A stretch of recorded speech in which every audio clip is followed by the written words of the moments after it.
समाचार पत्रों में प्रतिदिन प्रकाशित होने वाला राशि विषय अक्सर चर्चा और आलोचना का विषय बनता है।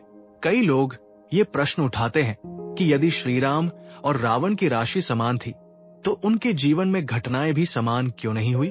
इस आधार पर कुछ बुद्धिजीवी संपूर्ण ज्योतिष शास्त्र पर प्रश्न खड़ा कर देते हैं, किंतु ऐसा निष्कर्ष किसी गहरे अध्ययन पर नहीं बल्कि सतही तर्क पर आधारित है।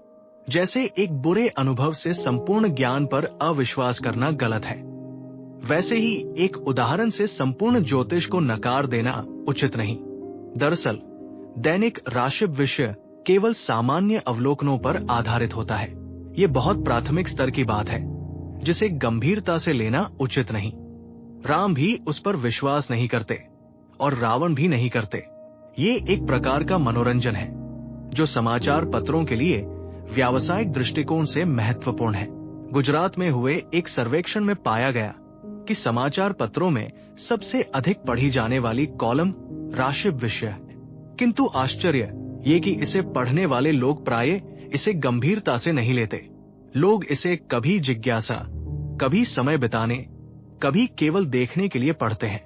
शायद ही कोई इस पर आधारित निर्णय लेता है।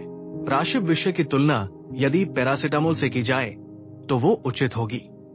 जैसे बुखार में कोई तुरंत पैरासिटामोल ले लेता है, पर यदि बुखार लगातार बना रहे तो जांच की आवश्यकता होती है। उसी प्रकार दैनिक राशि विषय केवल हल्की जिज्ञासा शांत करने के लिए है, भविष्य जानने का वास्तविक साधन नहीं। सही भविष्यवाणी के लिए योग्य और विद्वान ज्योतिषी की आवश्यकता होती है जो शास्त्रों पर आधारित होकर गहन विश्लेषण कर सके। उनके पास भृगु संहिता जैसे मूल ग्रंथों का ज्ञान हो, खगोलीय स्थिति का अध्ययन करने की क्षमता हो और तार्किक विश्लेषण की योग्यता हो। तभी श्री राम और रावण जैसे दो व्यक्तियों की समान राशि होते हुए भी अलग परिस्थितियों का यथार्थ विश्लेषण संभव है। ज्योतिष शास्त्र वास्तव में एक विज्ञान है। ये केवल आस्था का विषय नहीं, ये खगोल पर आधारित है। ताश, पर्ची, चिट्ठी या तोते की बोली पर नहीं। यहाँ ग्रहनक्षत्रों की स्थिति से घटनाओं का अनुमान लगाया जाता है। ये भाग्य पढ़ने का साधन नहीं बल्कि संभावनाओं का अध्ययन है। जब धन लाभ का उल्लेख होता है तो ये नहीं कहा जाता कि आपको ठीक 1,22,478 रुपए का लाभ होगा। धन लाभ का अर्थ इतना भी हो सकता है कि रास्ते में 5 रुपए का सिक्का मिल जाए। ये संभावना का विषय है, न कि निश्चित गणना। इसी कारण कभी कभी बात सच हो जाती है और व्यक्ति की आस्था प्रबल हो जाती है।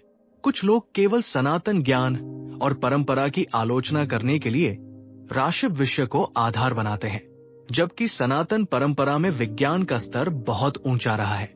जब दुनिया पृथ्वी को चपटी मानती थी तब भारतीय ग्रंथों में भूगोल शब्द का प्रयोग हो रहा था। समाचार पत्रों में ये कॉलम इसलिए है क्योंकि पाठक इसे पसंद करते हैं।